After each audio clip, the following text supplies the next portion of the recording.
네, 안녕하십니까. 신지식인 정인태입니다. 저는 국립한국복지대학교 특임교수를 역임했습니다. 네, 한국 국적 따서 고국 애인 데려온다. 국제결혼 피해.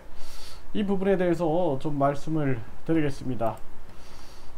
이 부분에 대해서 전부터 계속 제가 언급을 많이 해왔는데요. 네, 신부가 사라졌다 해서 이 법률 방송 뉴스에 나온 기사를 보면은 시민권을 따서 고국 애인 데려온다, 현대판 민족 말살, 국제결혼 사기, 이러한 아주 격한 표현이 있는데요. 이게 이제 이 국제결혼이 이 모범이 되는 분들도 계세요. 이렇게 당구 여제 피합이 다문화 가정 안전위에 나섰다 해서 이분은 이제 당구 쪽에 아주 여제로 이렇게 유명한 분인데, 이 다문화 가정의 롤모델이 되고 싶어요 해가지고 이렇게 또 이렇게 기사에 나오는 경우가 있습니다. 그래서 다 그런 건 아니고, 제가 이제 이렇게 18년 동안 외국인들에게 한국어를 가르치다 보니까 그 속에서 보면은 아주 한국인들보다 더 크게 모범이 되는 그런 분들도 많이 있습니다. 네, 그거 있는 거 사실이고요. 그리고 또 반면에는 이런 일이 진짜 있어요. 네, 시민권 따서 고국 애인 데려온다. 그래서 저도 제가 이렇게 가르쳤던 학생들을 보면은 분명히 그 베트남에 애인이 있어가지고 그 애인하고 같이 여행도 다니고 그래요. 그래서 제가 한국어를 가르치다가 보면은 왜 결석했냐 그러면 애인하고 여행 갔다 왔다, 그러냐 그러면서 사진도 보여주고 그랬는데, 보니까 나중에 보니까 한국인하고 결혼 절차를 밟고 있는 거예요. 그리고 결혼을 하는 거죠. 진짜로 결혼해서 한국으로 갑니다. 근데 걱정이 되는 거죠. 이거 나중에 참 이게 복잡해질 텐데, 응? 이런 생각을 했는데 이런 게 이제 터지는 거죠. 시민권 따서 고국애인 데려온다라는 거죠. 그래서 우리나라가 2019년만 해도 1만 7천 명이 이렇게 결혼을 한다라는 거예요. 1만 7천 명이 외국인 여성과 결혼을 하고 있는데, 중국과 베트남이 이제 압도적이고, 베트남인 신부가 아주 가장 많은 그러한 상황을 보여주고 있다라는 거죠.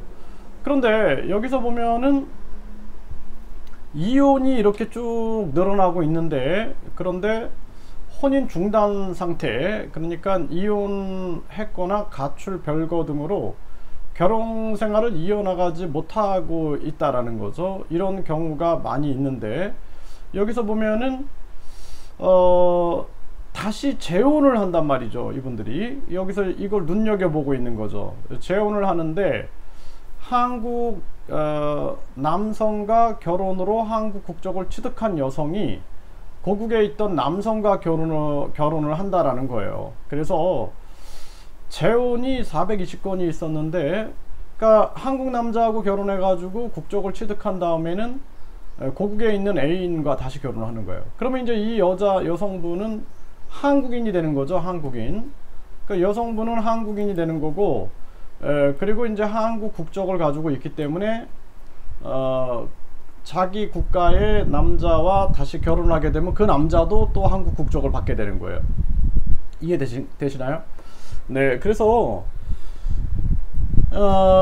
예를 들어서 다시 설명을 드리면은 외국 여성과 한국 남성이 결혼했는데, 그런데 이게 이혼, 결혼 중단 상황이 이제 전개가 되는 거죠. 그래서 이 여성이, 외국 여성이 국적을 취득하고 나서는 다시 자국민하고 외국 남성하고 결혼하게 되는 거죠. 그러면 그 사람도 한국 국적을 받게 되는 거죠.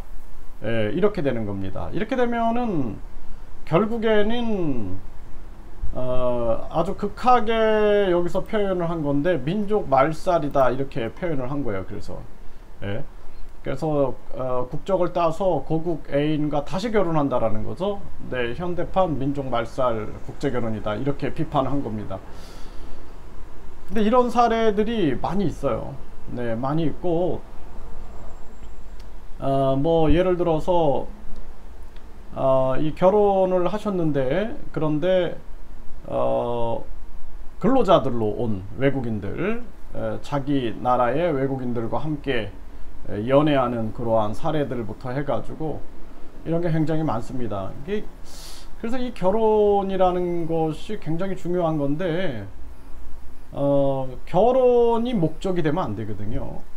사랑과 신뢰가 바탕이 돼야지 결혼이 목적이 되면은 이거는 큰 문제가 이렇게 생길 수가 있다라는 거죠. 그래서 이러한 부분들에 대해서 요즘에 저출산 고령화 문제가 한국이 심각하고 비혼 비출산 이런 문제가 심각한데 또 이렇게 외국인 여성과 결혼을 하셨는데 이러한 국제결혼 피해를 받는다 그러면은 이게 상처가 굉장히 클 겁니다. 그래서 이런 사례가 있다라는 것을 아시고 중요한 부분들은 결혼을 서두르지 말아라.